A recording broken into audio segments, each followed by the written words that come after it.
سید الشہداء امام حسین رضی اللہ تعالیٰ عنہ کی ولادت 5 شعبان سن 4 سن ہجری کو مدینہ منورہ میں ہوئی. سبحان اللہ.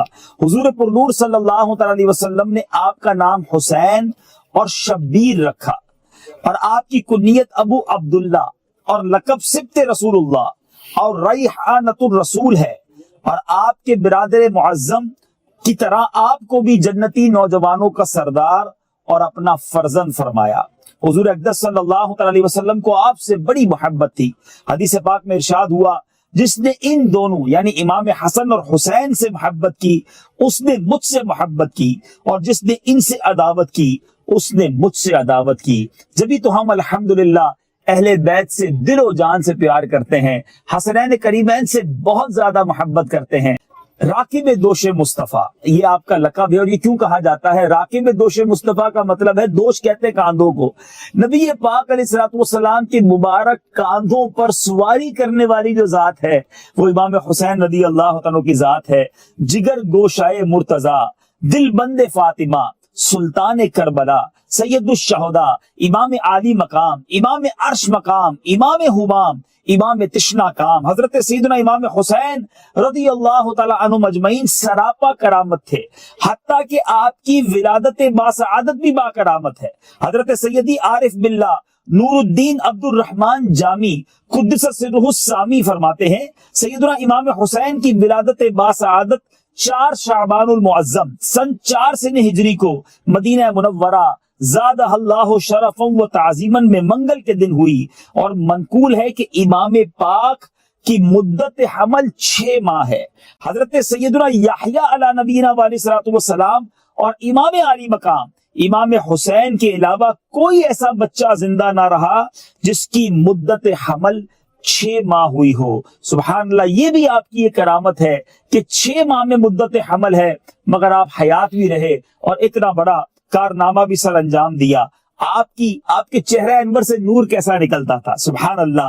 آپ کی یہ شان تھی کہ جب اندھیرے میں تشریف فرما ہوتے تو آپ کی مبارک پیشانی اور دونوں مقدس رخسار سے انوار نکلتے اور قرب و جوار ضیا بار روشن ہو جایا کرتے. اور کیوں نہ ہو، نبی پاک کے نواسے ہیں اور نبی پاک تو نور والے، ایسے نور والے کہ میرے آقا جدھر جائیں کمروں کو جگمگا دیا کریں بلکہ تاریک دل روشن کر دیا کریں. امام حسن حسین سے نبی پاک کو پیار بھی، اپنا پھول بھی فرمایا، اپنا فرزند بھی فرمایا، جنتی نوجوانوں کا سردار بھی فرمایا.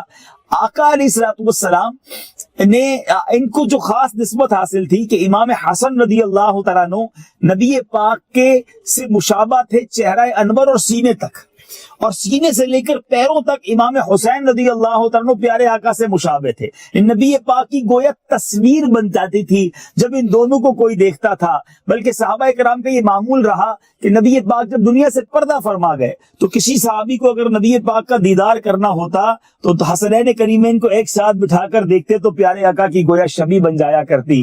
اور ایک اور خوبصورت بات علماء نے لکھی کہ نبی پاک علیہ الصلوۃ والسلام شہادت جس کو کہتے ہیں بڑا انعام ہے، اللہ کی بارگاہ میں بڑا مرتبہ ہے، تو شہادت جو ہے وہ نبی پاک کے پاس اس نے حاضری کیوں نہیں دی؟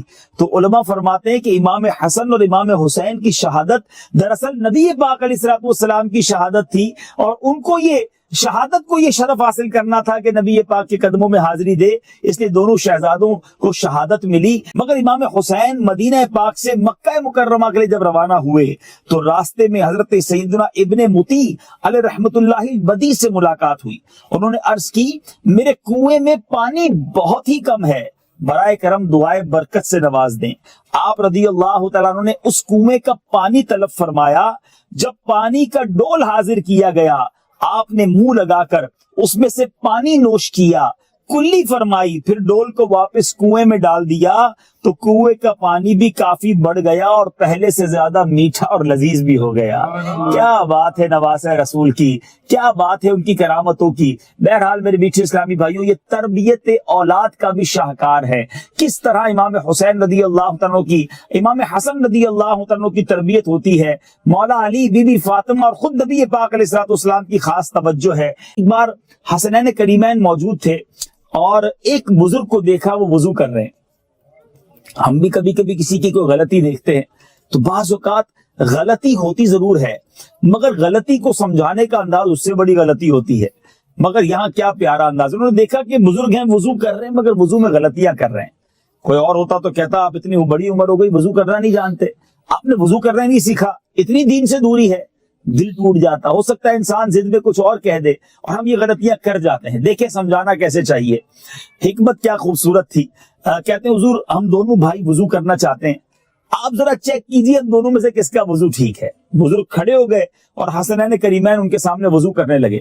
جب وضو سے وہ فارغ ہوئے تو بزرگ بھی عقل مند تھے. کہتے بیٹا تمہارے وضو میں کوئی گڑبڑ نہیں ہے, غلطی نہیں ہے, میرے ہی وضو میں غلطی تھی, آئندہ احتیاط کروں گا. سبحان اللہ, عزت بھی رہ گئی, بات بھی سمجھا دی. یہ بڑی اہم بات ہے میرے بیچ اسلامی بھائیوں.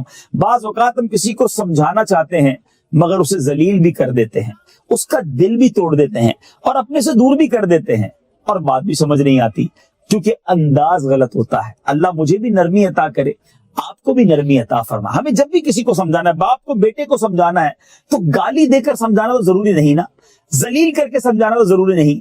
بہت ساری باتیں پیار سے بھی سمجھائی جا سکتی ہیں, ریئلائز کروا کر, غلطی کا احساس دلا کر بھی سمجھائی جا سکتی ہیں. بعض اوقات ہم کہتے ہیں یہ نہیں کرنا, لیکن اگر یہ بتا دیں یہ کیوں نہیں کرنا اور اچھے انداز میں سمجھائیں تو بات دل میں اتر جاتی ہے. یہ نبی پاک علیہ الصلوۃ والسلام کا کیا انداز تھا. ایک شخص آیا بارگاہ رسالت میں, عرض کی حضور میں بدکاری کرنا چاہتا ہوں. آپ ذرا غور کیجئے کہ نبی پاک کا دربار ہے, صحابہ موجود ہیں, سوال کتنا آکورڈ ہے, کتنا عجیب سوال ہے. صحابہ جلال میں آ گئے کہ نبی پاک سے ایسا سوال ہو رہا ہے. پیارے آقا نے بڑے پیار سے اپنے ساتھ بٹھا لیا, کہا کہ یہی کام اگر کوئی تمہاری والدہ کے ساتھ کرنا چاہے تم اجازت دو گے؟ کہتا نہیں میں کیسے اجازت دوں گا. اچھا تمہاری بہن کے ساتھ کرنا چاہے, میں حدیث پاک کا مضمون سمجھا رہا ہوں, میں کیسے اجازت دوں گا کیونکہ میری بہن کے ساتھ ایسا کرے. اچھا تمہاری خالہ کے ساتھ کوئی کرنا چاہے. میرے آقا رشتے گنواتے رہے, وہ منع کرتا رہا. پھر نبی پاک علیہ الصلوۃ والسلام نے فرمایا جب تم نہیں چاہتے کہ تمہارے گھر والوں کے ساتھ کوئی ایسا برا کام کرے تو تم جس کے ساتھ یہ برا کام کرنا چاہتے ہو وہ بھی تو کسی کے گھر والی ہوگی نا, وہ بھی کسی کی گھر کی فرد ہوگی, کسی کی ماں, کسی کی بہن, کسی کی زوجہ یا کسی کی خالہ ہوگی. اب اس کو بات سمجھ آ گئی. نبی پاک نے دعا بھی فرمائی, اس کے سینے پہ ہاتھ بھی پھیر دیا. روایتوں کے الفاظ ہیں ساری زندگی بدکاری کا خیال اس کے دل میں ہی نہیں آیا.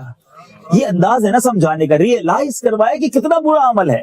کاش ہم بھی یہ بات سمجھنے والے بن جائے, سمجھانے. ایک اچھا باپ وہی ہے جو محبت کے ساتھ اپنے بچوں کو, اپنے بچوں کی امی کو, اپنے گھر والوں کو سمجھائے. لڑائی جھگڑا کر کے, ڈانٹ ڈپٹ کر کے, ذلیل کر کے بات سمجھائی نہیں جاتی, دل توڑے جاتے. امام حسین رضی اللہ عنہ کو تو دھوکے سے بلایا گیا نا, آپ تو لڑنے تو گئے نہیں تھے. لڑنے کے لیے کون بچوں کو اور فیملی کو لے کے جاتا ہے؟ آپ کو تو باقاعدہ معزز مہمان کے طور پر بلایا گیا تھا کہ حضور آپ آئیں اور آ کر ہمیں بچائیں, ہم یزید کی بیعت نہیں کرنا چاہتے, ہم آپ کی بیعت کرنا چاہتے ہیں. اور آپ پر چونکہ اتنے خطوط آ گئے, اتنی ریکویسٹ آ گئی, کچھ لوگ کہتے نہیں جانا چاہیے تھا.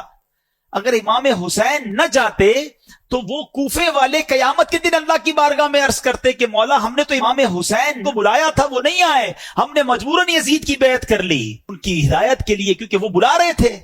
آپ جاتے اور آپ نے بہت خوبصورت پلان ترتیب دیا, خطوط آ چکے تھے, ایویڈنسز موجود تھے, مگر آپ نے کراس چیک کرنے کے لیے مسلم بن عقیل رضی اللہ عنہ کو بھیجا کہ آپ جائیے, وہاں جا کر پہلے حالات دیکھیے, پھر آپ بتائیں گے تو ہم آ جائیں گے. حضرت مسلم بن عقیل پہنچتے ہیں, سب لوگوں نے بڑا ویلکم کیا, ہزاروں لوگوں نے آپ کی بیعت کر لی, اور آپ نے خط لکھ دیا امام حسین کو کہ حضور یا تو ایوری تھنگ از اوکے, ہر بندہ آپ کے لیے انتظار میں ہے, آپ آئیے. انفارچونیٹلی دیکھیں کہ خط ادھر پہنچتا ہے, امام حسین ادھر روانہ ہوتے ہیں اور ادھر کوفے والوں نے غداری کی اور وہاں حضرت مسلم بن عقیل سے دھوکہ کیا, آپ کو شہید بھی کر دیا گیا. حضرت مسلم بن عقیل کے بچوں کو بھی شہید کیا گیا, اور حضرت مسلم بن عقیل رضی اللہ عنہ آخری وقت تک کہتے رہے کہ کاش میں وہ خط نہ لکھتا. آپ ٹریول کر چکے اور ادھر حضرت مسلم بن عقیل کو شہید کر دیا گیا. اب آپ جب کربلا کے قریب پہنچتے ہیں اور آپ کو ریزسٹ کیا جاتا ہے, آپ کو انٹرسپٹ کیا جاتا ہے جو یزیدی لشکر تھا, اب یہ لشکر 22,000 کا لشکر ہے. ایک بڑا ریلیونٹ کوسچن ہے کہ 72 لوگ ہیں جن میں بچے بھی ہیں, عورتیں بھی ہیں, ان سے لڑنے کے لیے یا ان کو گرفتار کرنے کے لیے اتنا بڑا لشکر کیوں بھیجا گیا؟ 1,000-2,000 آدمی بھیج دیے جاتے, کیونکہ یہ تو ویل ایکوپڈ بھی نہیں تھے, کیونکہ یہ جنگی ساز و سامان لے کر بھی نہیں گئے تھے, وہ سارے ایکوپڈ تھے, سارے جناب ساز و سامان کے ساتھ آئے تھے. تو جواب یہ ملتا ہے کہ وہ جانتے تھے کہ ان کی رگوں میں شیر خدا کا خون ہے، یہ اتنا آسانی سے ہاتھ نہیں آئیں گے، اگر یہ لڑنے پر آ گئے تو 2-4 ہزار تو مسئلہ ہی کوئی نہیں ان کے لیے ہے، تو اس لیے خوف کے عالم میں 22,000 کا لشکر بھیجا گیا۔ کربلا کے میدان میں بھی نماز ہوتی تھی، ہاں ادھر والے بھی جو تھے نا وہ نمازی تھے، اذان بھی دیتے تھے، کلمہ بھی پڑھتے تھے، اور نماز کے وقت میں نماز بھی پڑھتے تھے۔ اچھا ہوتا کیا تھا، جب 22,000 لوگوں کی جماعت ہو رہی ہے تو امام حسین کو بھی وہاں چلے جانا چاہیے تھا۔